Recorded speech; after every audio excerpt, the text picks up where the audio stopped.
दुनिया भर में, खुसूसन शहरी दुनिया में औरतों पर तशद्दुद एक मामूल बन चुका है। औरतों की जरा सी गलती भी नाकाबिले माफी होती है और उसे जिंदगी भर मलामतों का सामना करना पड़ता है। शब्बीर ने कुछ दिनों पहले मियां चुन्नू में एक वाकया देखा था जिसमें एक 22 साल लड़की की जिंदगी मुसलसल बर्बाद की जा रही थी। मारपीट और तशद्दुद का शिकार इस बदकिस्मत लड़की का नाम खुर्शीद था और अभी वो गैर शादीशुदा थी। शब्बीर ने एक दिन देखा कि 50 साल शरीफ अपनी बड़ी सी करियाना की दुकान पर मौजूद था। उसके हुलिये से लग रहा था कि जैसे पैसे रुपए की उसके पास कोई कमी नहीं थी।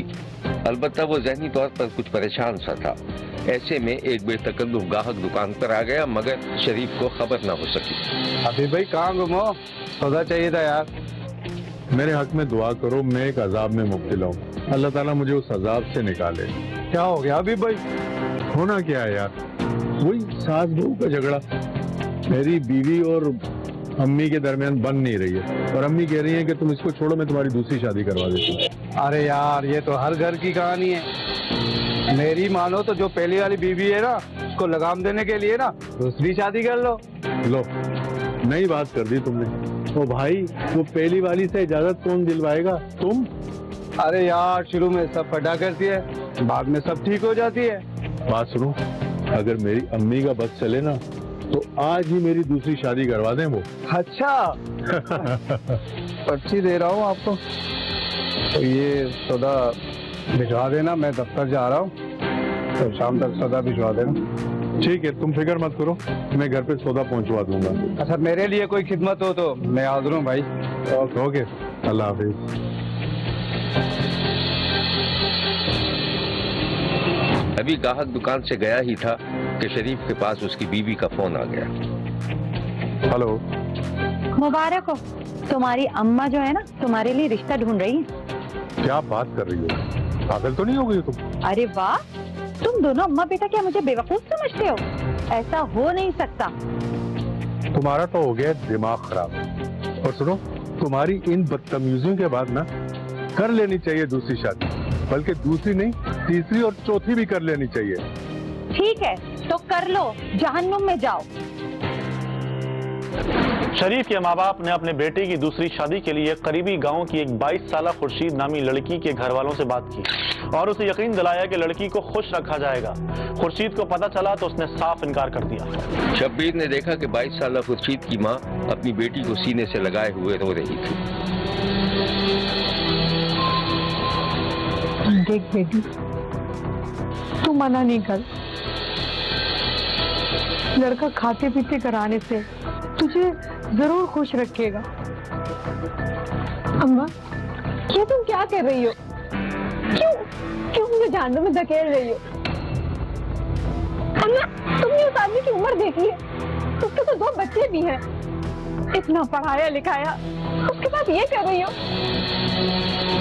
देख बेटा, देख, हम लोग गरीब लोग हैं और तलाके याफ्ता लड़कियों के रिश्ते कहाँ आते हैं। वो खाते पीते घराने से तुझे खुश रखेगा। अम्मा, तुम कहोगे तो मैं कुएं में भी छलांग लगा दूंगी, लेकिन मैं खुश नहीं रह सकूंगी। नहीं बेटा, ऐसा नहीं कर। अल्लाह सब खैर करेगा, सब ठीक हो जाएगा। मेरी बच्ची। 22 साल खुर्शीद ने माँ के सामने हथियार डाल दिए थे। फिर शब्बीर ने देखा कि रुखसती के बाद खुर्शीद का 50 साल शौहर उसे अपने घर लेकर दाखिल हो रहा था और दूल्हा की माँ अपनी नई बहू की बलाएं ले रही थी। सौतन के आने के बाद शरीफ की पहली बीवी कुछ दिनों नाराज रही, लेकिन फिर अपने माँ बाप के घर से ससुराल आई और सौतन पर अपना हुक्म चलाने लगी। शब्बीर ने देखा कि खुर्शीद अपने कमरे में कोई किताब पढ़ रही थी कि उसकी सौतन उसके सामने आकर खड़ी हो गई। उसके होंठों पर तंज था। ओहो, यहाँ पे हम काम कर कर के थक गए और ये महारानी पढ़ाई कर रही है और मुझे पता है कि क्या पढ़ाई कर रही है। बाजी, ये आप कैसी बातें कर रही हैं? मैंने उठने से पहले सारे बर्तन धोए तो थे। तो एहसान किया है ना हम पर, 2 बर्तन धो के। अभी आएंगे ना तुम्हारे शौहर नामुराद, तो उनको यही कहना कि इस घर का सारा काम तुम ही करती हो, हम तो मुफ्त की रोटियां तोड़ते हैं। आपको फिक्र करने की कोई जरूरत नहीं है। मुझे जो काम करना होगा मैं कर लूंगी। क्या करती हो ये तो मैं भी अच्छी तरह जानती हूँ, और क्या कर सकती हो ये भी बहुत अच्छी तरह जानती हूँ। हाँ? क्या कहा आपने? मैं क्या कर सकती हूँ? बीबी, अगर हबीब को पता चल गया ना तो इस घर में तूफान आ जाएगा और तुम्हारी खैर नहीं होगी। क्या पता चल गया? मैं समझ नहीं पा रही आप क्या कह रही हो। मतलब तुम जानती नहीं हो कि तुम क्या करती हो? तुम अच्छी तरह जानती हो कि तुम करती क्या हो। लोगों से हंस हंस के फोन पे लगी रहती है 24 घंटे। उस मेरे खुदाया, बाजी अब चाहती क्या है? और मुझे किसी को वजाहत देने की जरूरत नहीं है। मेरी जो मर्जी में आएगी मैं वो करूंगी। पता है तुम्हारी मर्जी क्या है, तुम क्या करना चाहती हो मैडम। खुर्शीद की जिंदगी आहिस्ता आहिस्ता दुश्वार होती जा रही थी। मुबैना तौर पर सौतन की लगाई बुझाई की वजह से खुर्शीद के शौहर के दिल में अपनी दूसरी बीवी के लिए शुकूक व शुबहात पैदा हो चुके थे और वो उसकी जासूसी करने लगा था। एक दिन शब्बीर ने देखा कि खुर्शीद के शौहर ने उसे आवाज दी तो वो घबरा गई। मोबाइल फोन उसके हाथ में था और वो किचन में चाय बना रही थी। इससे पहले कि वो शौहर के पास जाती, शौहर खुद उसके पास पहुंच गया और अपनी बीवी को मशकूक निगाहों से देखने लगा। देरी हो गई क्या? सुनाई नहीं दे रहा तुझे? इतनी देर से आवाजें लगा रहा हूँ और ये वो मैं कहता हूँ दो मुझे फोन लो। नहीं, मैं किसी से बात नहीं कर रही थी। और सुने, आपको हो क्या गया? क्यों इल्जाम लगा रहे हैं मुझ पर? इल्जाम नहीं लगा रहा, बल्कि हकीकत बयान कर रहा हूँ। किससे बात हो रही थी? कौन है वो? किससे बात कर रही थी तू? ला दे मुझे फोन। नहीं दूंगी। ऐसा है तो फिर ऐसा ही सही। अच्छा, फोन नहीं देगी तू मुझे? खुर्शीद के फोन न देने पर उसका शौहर आपे से बाहर हो गया और अपनी बीवी को एक थप्पड़ रसीद कर दिया। हैं? नहीं देगी?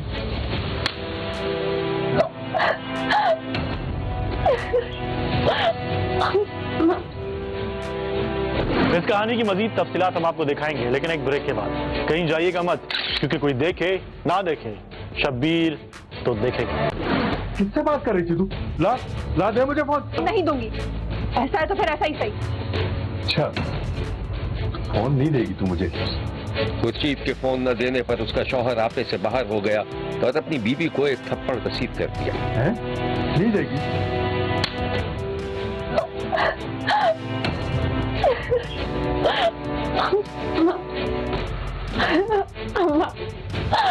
मुझे प्लीज यहाँ से आके लेके जाओ। मुझे अब यहाँ नहीं रहना। ज्यादा टच से बहाने की जरूरत नहीं है। चल दफा हो जा यहाँ से, दफा हो जा। तू जिससे बात कर रही थी ना, पता करवा लूंगा उस समय कौन है वो तेरा यार। दफा। खुर्शीद जारों कतार रोती रही और फिर घर से बाहर निकल गई। ला रही हूँ मैं यहाँ से। सुनो, जा तो रही हो मगर एक बात कान खोल कर सुन लो। अब अगर दूध से धुलकर भी आई ना तुम इस घर में, लात मार के निकाल दूंगा तुझे। चल दफा हो जा। शब्बीर ने देखा कि खुर्शीद का शौहर पांव पटकता हुआ वापस पलटा ही था कि उसकी पहली बीवी खड़ी मुस्कुरा रही थी। दिमाग खराब हो गया। अरे रुको, गुस्सा क्यों करते हो मियाँ जी?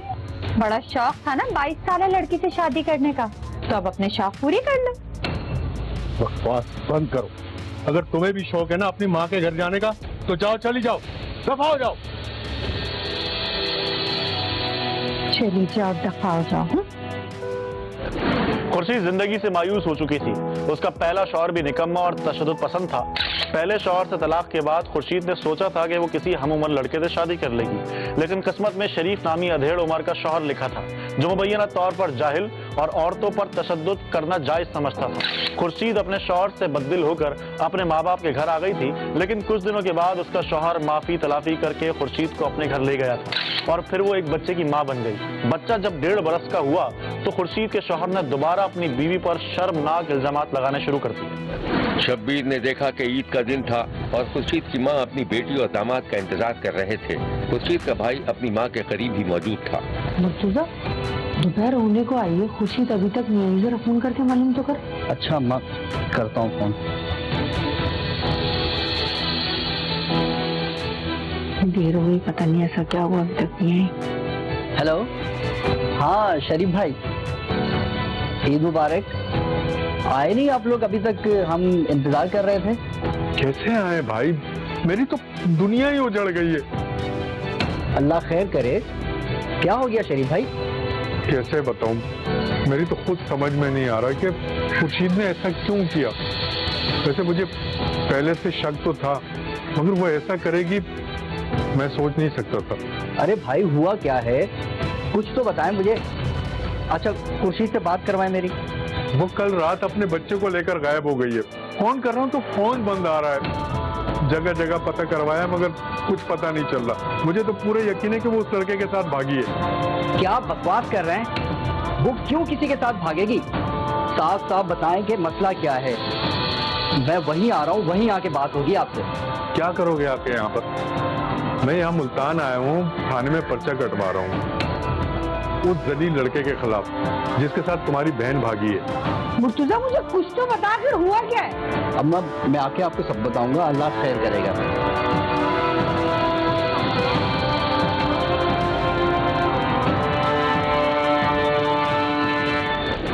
खुर्शीद के भाई को पूरा यकीन था कि उसकी बहन और उसके बच्चे को उसके बहनोई ने ही गायब किया था। भाई ने अपने बहनोई के खिलाफ पर्चा कटवा दिया था, जिस पर पुलिस ने उसे गिरफ्तार कर लिया। कब्रिस्तान से मिलने वाला बच्चा शरीफ का ही था। वो कब्रिस्तान कैसे पहुंचा? पुलिस शरीफ से कुछ ना उगलवा सकी और शरीफ की जमानत हो गई। इस जमानत को चैलेंज किया गया। शरीफ फिर गिरफ्तार हुआ। उसने इंकशाफ किया कि उसने मुबैना मशकूक चाल चलन की वजह से अपनी बीवी को कत्ल करके घर के आंगन में ही दफन कर दिया था, लेकिन अदालत में वो अपने बयान से मुकर गया और कुछ अरसे के बाद उसकी जमानत मंजूर हो गई। बहुत ज्यादतियां भी इन्हें कीतियां ते अगर मेरी बेटी जेड़ी घर नहीं छड़िया कि फिर कदी ना कदी मेरा घर बन गई। फिर अल्लाह ने बच्चा देता, फिर कहने लगी अल्लाह ने मेरे बेटा देता, मैं इस बच्चे के सिर पे पाल के अगर मैं नौकरी भी करके बच्चा पाल सकती। क्योंकि मेरी बच्ची बहुत ज्यादा पढ़ी सी ते वो सब कुछ जानती सी ते मैं अपने बच्चे ने भी चारे बन्ने गल हो गई, मैं अपना बच्चा नौकरी करके मुलाजम करके भी पाऊंगी। ठीक हो गया। अगर साडी बच्ची बहुत धोखे ने मारिया ते साडी बच्ची की कोई मदद नहीं अजे तक हो सकी ते कोई साडे गरीबां नाल तुसीं मदद इहो जी करो कि साडा ये भी थोड़ा बहुता साडे दिल नूं सुकून हो जाए। साडे नाल ज्यादती बहुत ज्यादा होती। शब्बीर का कहना है कि खुदा ये दिन किसी माँ को ना दिखाए। बेटी माँ के लिए क्या होती है ये तो कोई बेटी वाले ही समझ सकते हैं। मकतूला के भाई समेत घर के हर फर्द पर कयामत बीत रही थी। सारे दी दुकाना मार्केट बंद थी, हर चीज सानू इस गल शुभ हो गया कि साडी बच्ची के साइड से लाती गवाह कर लिया, जान मार दिता गया। उस तो बाद FIR हो गई जी 14 तरीक ਨੂੰ। 14 तरीक तो बाद FIR होने तो बाद 15 तरीक ने जमानत करा ली पूरी। 22 तरीक तक 21 तरीक वाले ने तकरीबन 3 ਤੋਂ 4 के टाइम के बच्चे सुट गया कब्रिस्तान। 22 तरीक ਨੂੰ सुबह तकरीबन 6:30 पौने 7 बजे ने थाने के मुंशी ਨੂੰ ਕਾਲ कर दी है कि जनाब ਤੁਹਾਡਾ ਜਿਹੜਾ माल है वो फलानी जगह मेरे घर के सामने मैं उत्थे नपया है ते जाके आपकी चीज़ जी उत्थे बरामद कर लो। इन्हें सानू निशानी दी कि सामने मेरे घर का खुड्डा है मेरी जगह मोहरा ते उहदे विच मैं इन्हां नूं दफन किया है। ਅਸੀਂ गए हैं जी, पुलिस नाल गई साडे, जाके बच्ची की लाश बरामद की। साडी गुजारिश है सारे अगे कि साडी मदद की जाए, सानू इंसाफ दिता जाए। चेहरा देखने वाला मुझे भी फोन रोते साडी मदद करो जिन्नी भी हो सकती। साडी गल उन्हीं हालां तक पहुंचनी चाहिए। इन्नी मदद नहीं करो मेरी बहन का चेहरा भी नहीं देखने वाला जिन्नी वाला ने अभी पहुंच नहीं सकते साडे नाल जिस वक्त मुलजिम पकड़ा नहीं गया था उस वक्त पुलिस ने जो बयान दिया था वो ये है। अली शेर वल्द मोहम्मद सैन सतनाहार हवाले की मदईयत दे विच दर्ज कीता सीगा, जिहड़ा कि बाद विच इहदे जुर्म 302 आजाद हो गया सीगा। जिहदे कि इहदे विच मुलजम सीगा हबीब कमर वल्द मोहम्मद शफी कौम जट। अजे हाल मफरूर आ जिहदी गिरफ्तारी सरदस्त नहीं हो सकी, जिहदी गिरफ्तारी वास्ते सर तोड़ कोशिश जारी आ, जिहदी बाबत DPO साहब ते SDPO साहब ने भी टीमां तश्कील दित्तियां होईयां। इंशाअल्लाह असीं इस मुकदमे दे विच जल्द अज जल्द मुलजम नूं गिरफ्तार करके उन्हें कैफरे किरदार तक पहुंचावांगे। शब्बीर ने खुर्शीद के मुबैना सफ़ाकाना कत्ल की शदीद मजम्मत की है। खुर्शीद पर एक बेबुनियाद इल्ज़ाम लगाकर उसका शौहर तशद्दुद करता रहा, लेकिन उसका हाथ रोकने वाला कोई नहीं था। शब्बीर ने खुर्शीद के कत्ल में मुलव्विस तमाम किरदारों को करारे वाकई सजा देने का मुतालबा किया है। देखते रहिए, क्योंकि कोई देखे न देखे शब्बीर तो देखेगा। शब्बीर ने फैसलाबाद में एक ऐसे शख्स को देखा है जिसकी बुरी शोहरत की वजह से कोई उसे अपनी बेटी देने को तैयार नहीं था। शब्बीर ने एक दिन देखा कि यासीन और नदीम, जो आपस में गहरे दोस्त थे, एक साथ कहीं जा रहे थे कि सामने से नदीम का एक और दोस्त आता दिखाई दिया। वालेकुम अस्सलाम। यार यासीन आया हुआ, बस चाय पीने जा रहे थे। तू जानता है ना इसे? हाँ हाँ, इन्हें कौन नहीं जानता। मोहल्ले में बहुत रोब और दबदबा है इनका। क्या मतलब? मैं कोई बदमाश लगा हुआ? नहीं नहीं, मेरा मतलब वो नहीं था।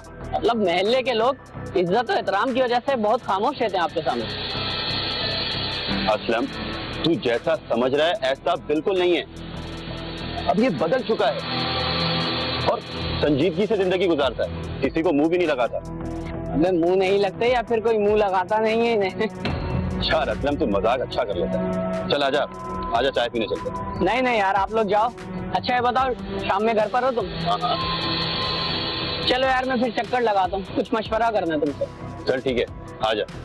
चलो, अल्लाह हाफिज। ओके। नदीम का दोस्त चला गया तो उसने अपने दोस्त यासीन के कंधे पर हाथ रख दिया।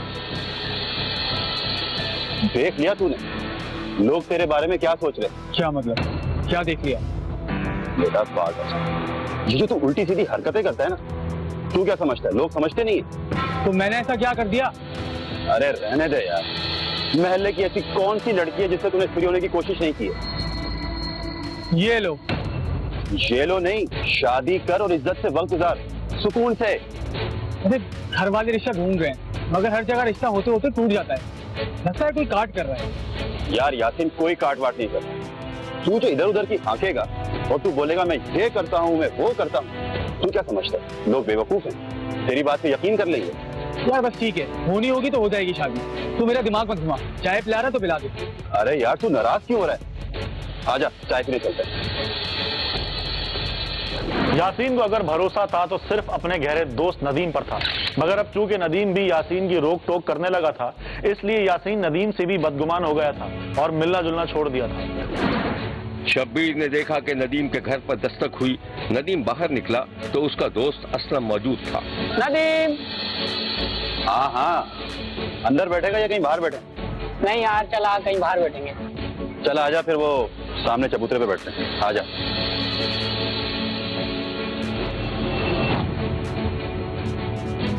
अब बता क्या बात? यार ये जो तू यासीन के साथ घूमता है ना, इसके साथ मत घूमेगा। लोग इसे बुरी नजर से देखते हैं। हुआ क्या है ये तो बता। वो नाई को जानता है जिससे तू हजामत बनवाता है?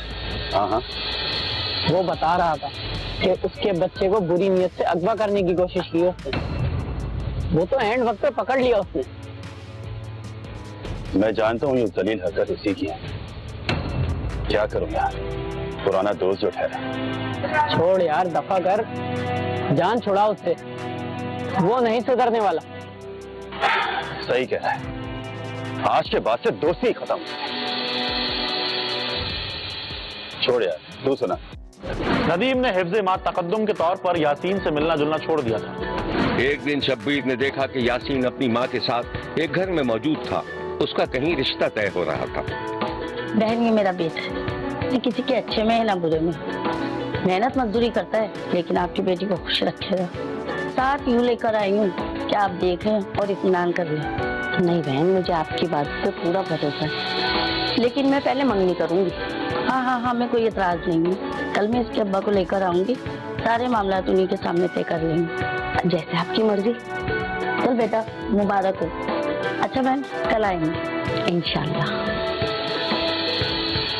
बड़ी मुश्किल से यासीन की मंगनी हो गई थी, लेकिन कुछ ऐसे वाकयात सामने आ गए कि लड़की वाले भटक गए थे। शब्बीर ने देखा कि यासीन अपनी मंगेतर को फोन करके घर से बाहर मिलने के लिए बुला रहा था और वो मना कर रही थी। यार मिलने में क्या बुराई है? मैंने आपको कितनी दफा मना किया कि मुझे फोन मत किया करें। किसका फोन है बेटा? एक सेकंड अम्मा, मैं बताती हूँ आपको। अरे नहीं नहीं नहीं, अम्मा को मत बताना, मैं रखता हूँ फोन। ओके।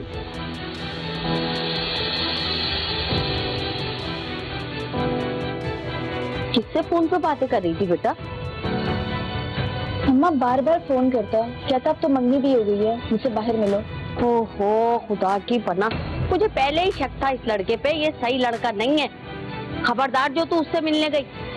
अम्मा मैं क्यों मिलूंगी उससे, मैं पागल हूँ क्या? अच्छा बेटा एक बात बता, क्या करूं अब मैं? अम्मा आप जो भी करेंगी मुझे कबूल है। कुछ करना पड़ेगा इसका। यासीन की मुमकिना सास काफी परेशान थी और अब वो करीबी लोगों से यासीन के किरदार के बारे में पूछगछ कर रही थी। एक दिन नदीम घर का सौदा सलफ लेकर आ रहा था कि लड़की की माँ उसे रास्ते में मिल गई। अरे बेटा तुम नदीम हो ना? जी खाला मैं नदीम हूँ। आप कहाँ जा रही थी? अरे बेटा तुमसे एक मशवरा करना था मुझे, मैंने ना अपनी बेटी की मंगनी कर दी है। अरे मुबारक हो खाला, बताया भी नहीं आपने। अरे तुम्हें क्या बताऊं, तुम्हारा ही तो दोस्त है। मेरा दोस्त? कौन? अरे वो यासीन। वो यासीन? अरे बेटा इतना हैरान क्यों हो रहा है? अरे कुछ नहीं खाला, वो मुबारक हो आप। बेटा मंगनी के बाद तो उसने गुंडागर्दी मचा दी। आपा मेरी बात गौर से सुनो। वैसे तो ये आपके घर का मसला है, लेकिन मैं नहीं चाहता कि आपकी बेटी की जिंदगी खराब हो। वो मेरा दोस्त था जरूर, लेकिन अब नहीं। वो अच्छा आदमी नहीं है। इस कहानी की मजीद तफसीलात हम आपको दिखाएंगे, लेकिन एक ब्रेक के बाद। कहीं जाइएगा मत, क्योंकि कोई देखे ना देखे शब्बीर तो देखेगा। अरे बेटा इतना हैरान क्यों हो रहा है? अरे कुछ नहीं खाला, वो मुबारक हो आप। बेटा मंगनी के बाद तो उसने गुंडागर्दी मचा दी। आपा मेरी बात गौर से सुनो। वैसे तो ये आपके घर का मसला है, लेकिन मैं नहीं चाहता कि आपकी बेटी की जिंदगी खराब हो। वो मेरा दोस्त था जरूर, लेकिन अब नहीं। वो अच्छा आदमी नहीं है। काश कि आप मुझसे पहले मशवरा कर लेते। अरे बेटा अच्छा हुआ तुमने मुझे ये बात बता दी। मैं अब नहीं करने वाली अपनी बेटी की शादी उससे। अच्छा खाला मैं चलता हूँ, आप प्लीज उसे ये बात मत बताइए। अरे बेफिक्र हो जा मेरे बच्चे, मैं क्यों बताने लगी उसे ये सब। तेरी बड़ी मेहरबानी बेटा, अल्लाह तुझे खुश रखे। माँ ने अपनी बेटी की मंगनी तोड़ दी थी और यासीन के जिद करने पर माँ ने उसे कह दिया था कि उसका गहरा दोस्त तक इस मंगनी के हक में नहीं था। बस यहीं से यासीन नदीम का दुश्मन हो गया और उसको मजा चखाने के बारे में सोचने लगा। एक दिन शब्बीर ने देखा कि नदीम का 7 साला बेटा गली में खेल रहा था। शब्बीर को ऐसा लगा जैसे यासीन किसी मौके की तलाश में था।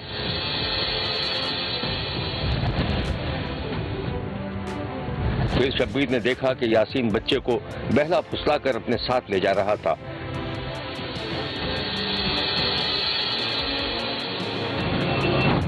फिर उसे दुकान से खाने पीने की चीजें दिलाते और अपने साथ ले जाते हुए देखा गया।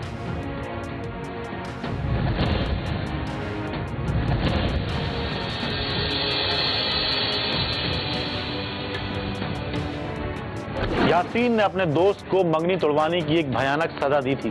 दोस्त के 7 साला बच्चे को बहाने से नहर के किनारे ले जाकर पानी में धक्का दे दिया था, जिससे उसकी मौत वाक़ई हो गई थी। पुलिस ने शुबे की बुनियाद पर यासीन को गिरफ्तार करके बच्चे की लाश बरामद कर ली थी। मोहम्मद नदीम अलाई की मुदय्यन में दर्ज हुआ कि मेरे बेटे मोहम्मद शुएब उम्र 7 साल को किसी नामलूम शख्स ने अगवा कर लिया है। टेक्निकल वसाइल को बुरुए कार लाते हुए मोहम्मद यासीन नामी शख्स जो कि मदई का दोस्त है, उसे गिरफ्तार किया गया। उसने इंकशाफ किया कि मैंने बच्चे को LBDC नहर अकाड़ा ज़िला में आती है वहाँ फेंक दिया है। वहाँ हमने डाइवर्स की मदद से बच्चे को तलाश किया। मुल्ज़िम यासीन ने कन्फेशन की कि उसने वाकई ही ये गलीज़ हरकत की है और उसकी वजह नाज ये थी कि उसकी मंगनी हुई थी दारुल एहसान तहसील चक जुमरा में। तो उसको कह रहा था जो मेरी मंगनी टूटी है उसके मदई की वजह से टूटी है, जिस रंजश की वजह से मैंने बच्चे को नहर में फेंका है। उसके साथ कोई और नहीं था और जो मदई पार्टी है वो सेटिस्फाइड है और वो ना जो पुलिस ने काविश किया दिन रात करके ये मुल्ज़िम ट्रेस आउट किया है उससे वो मुतमईन है। मुल्ज़िम ने अपने जुर्म का एतराफ़ भी कर लिया था। रात उनकी की खांदा रहा बर्गर खिलाया कितों हल्ले तो और रस्ते च मरूंडा और पापड़ खिलाया। कितों खिलाया केड़ी जगह में? तो अपना फल तो खिलाए अच्छा की किया तुम कुछ भी नहीं किया बस कितने खुश है तस्वीर छिकन लगा कर दो ये अच्छा लगा तस्वीर वैसे तस्वीर जी कोई मोबाइल से हम तस्वीर का लालच दे के नाल कीता दे वो जो तस्वीर खिंची जाती है नहीं की फिर भी किया तुम बच्चे को पता नहीं कि कितों छुटे हैं जगह 10 कारा का छुटे हैं 7 साल बच्चे की मौत के बाद पूरे गांव में गम और गुस्से की लहर दौड़ गई थी और लोग कातिल को कड़ी से कड़ी सजा देने का मुतालिबा कर रहे थे। सर जी उन्हें मेरे को पूछा भी तू इंदा दोस्त 15-20 साल तो भी वाकई ये 70,000 रुपया तनख्वाह ते घर बार इंदा है कारोबार। मैं क्या भी ये झूठ मारो ना क्या भी तुम दियाँ बहना वाला भी सानू सही हकीकत दसी भी साडे नाल फ्रॉड तो नहीं ला रहा। मैं क्या जी ये बिल्कुल थोड़े नाल फ्रॉड ही ला रहा जे इन 70,000 रुपया तनख्वाह भी इनकी कोई नहीं तो घर भी इन्हें अपना बेचा आया जी। बस फिर मैं सर काम तो सी जो उन्हें पिछू घर आके धमकी लाई थी भी फिर मेरा उन्हें रिश्ता तोड़ा तो मेरे को भी जो होया ना मैं कर लवांगा। फिर उन्हें जी मेरे बच्चे ने चुक लिया तो उन्हें सर नहर सुट दी। सर साड़ी तो अपील ही है जी जिस तरह उन्हें दरिंदगी की है जी उन्हें सर उनकी सजा मिले जी जिवें उन्हें साडे नाल कीता है जी बच्चे मासूम नाल जी। पर मैनू मार लैंदा मैनू फैर मार दिंदा हुंदा मैनू कोई ना इस किसी ने भी कोई ना जिहड़ा उन्हें बच्चे नाल जुल्म कीता सर जी। ਤੇ ਸਾਡੇ ਪਿੰਡ ਦੇ ਬੱਚੇ ਜਿਹੜੇ ਨੇ ਉਸ ਬੱਚੇ ਦੇ ਨਾਲ ਗਾਇਬ ਹੋਣ ਨਾਲ ਸਾਰੇ ਖੌਫਜ਼ਦਾ ਹੋ ਗਏ ਨੇ ਹੁਣ ਸਕੂਲ ਨਹੀਂ ਇਕੱਲੇ ਜਾਂਦੇ ਨੇ ਵਾਲਦੈਨ ਜਿਹੜੇ ਨੇ ਉਹਨਾਂ ਨੂੰ ਸਾਨੂੰ ਛੋੜਿਆ ਉਹ ਫਿਰ ਸਕੂਲੋਂ ਬਾਹਰ ਨਹੀਂ ਆਉਂਦੇ ਇਸ ਵਾਸਤੇ ਉਹ ਫਿਰ ਵਾਲਦੈਨ ਜਾਣਾ ਹੈ ਤਾਂ ਉਹਨਾਂ ਲੈ ਕੇ ਆਉਣਾ ਨੇ ਇੰਨਾ ਖੌਫ ਇਲਾਕੇ 'ਚ ਹੋ ਗਿਆ ਜੀ। ਤੇ ਪੁਲਿਸ ਨੇ ਸਾਨੂੰ ਚੰਗਾ ਤਾਵਨ ਕੀਤਾ ਜੀ ਅੱਛਾ ਤਾਵਨ ਕੀਤਾ ਜਿਹਨੇ ਦਿਨ ਨਹੀਂ ਬਾਡੀ ਲੱਭੀ ਉਹਨੇ ਦਿਨ पुलिस सर ना रही जिस दिन लगी वो दिन तो उनका शुक्रिया अदा कर दें। हम तो कहते हैं कि हुकाम बाला जल्द अज जल्द उसका फैसला करें और उसको कैफरे किरदार तक पहुँचाएं ताकि इबरत हो। हमारा तो गाँव इतना शरीफ गाँव था कि इसमें तो इस किस्म की कोई मिसाल ही नहीं बल्कि हमारे पूरे इलाके में इस किस्म की कोई मिसाल नहीं मिलती। लेकिन उस आदमी ने तो जुल्म की कोई अखीर कर दी है और पूरा गाँव सिर्फ एक ही मुतालबा और गाँव क्या पूरे इलाके में से कोई ऐसा आदमी भी ऐसा है ही नहीं जो सिर्फ जिसके ये मुतालबा ना कि इसको जल्द अज जल्द इसको सजा दी जाए और इसको फांसी पर लटकाया जाए। और जालिम इंसान दरिंदा सिर्फ इंसान है। हमने उससे इस वाक़े से कुछ चंद मिनट पहले पूछा भी 1 घंटा हमने जो सोहन भाई उसने भी पूछा था उसके बाद मैंने पूछा था वो कस्में झूठी कस्में खाता रहा और मुझे लगता नहीं था ये ऐसा काम करेगा। तो हमारी ये जो अकाम बाला से यही गुजारिश है कि इसको इतनी कड़ी से कड़ी सज़ा दी जाए इबरतनाक सज़ा दी जाए ताकि इलाके में ऐसा कोई करने का सोचे भी ना। हकीकत बात है जिन माँ बाप का दिल जल रहा है वो दिन रात रो रहे हैं उस दिन से वो बाहर नहीं निकले हकीकत बात और पूरा गांव इस दुख में जो परेशान है मुस्तरब है और उसको ऐसी सज़ा दी जाए ताकि इस जैसा कि जुर्म का कोई सोचे भी ना और आइंदा की कोशिश भी ना करे कि किसी बच्चे के साथ इतनी ज्यादती करे कि उसके माँ बाप जो उनका इतनी सज़ा दी जाए कि उनका दिल खुश हो जाए। ये जालिम हुण मोड़े नूं घर बवा दिता है जालिम साडे नाल बहुत जुल्म कीता है। असीं आने कि इहनूं जल्दी जल्दी सज़ा दित्ती जावे ताकि अगे कोई होर ना कदम इस तरह दा कोई उठावे। दिल तो मेरा यही सी कि जिस तरह मेरे बेटे नूं लै के गया है जिस जगह ते उन्हें सुटिया है ना बिल्कुल उस तरह ही किया जाता उन्हें सुटिया जाता लेकिन हुण कानून दे हत्थ च गल आ गई है इस तरह नहीं हो सकता। हुण मेरी ये अपील है कि मैं उन्हें जल्द अज जल्द सजाए मौत दिलाना चाहनी हूँ जी। मेरे को 2 ही बेटे सी अगर अज इन्हें इंसाफ ना मिला है तो कल नूं आके मेरे दूसरे बच्चे ने मैं नुकसान पहुंचावेगा फिर मैं की करांगी। देखते रहिए क्योंकि कोई देखे न देखे शब्बीर तो देखेगा।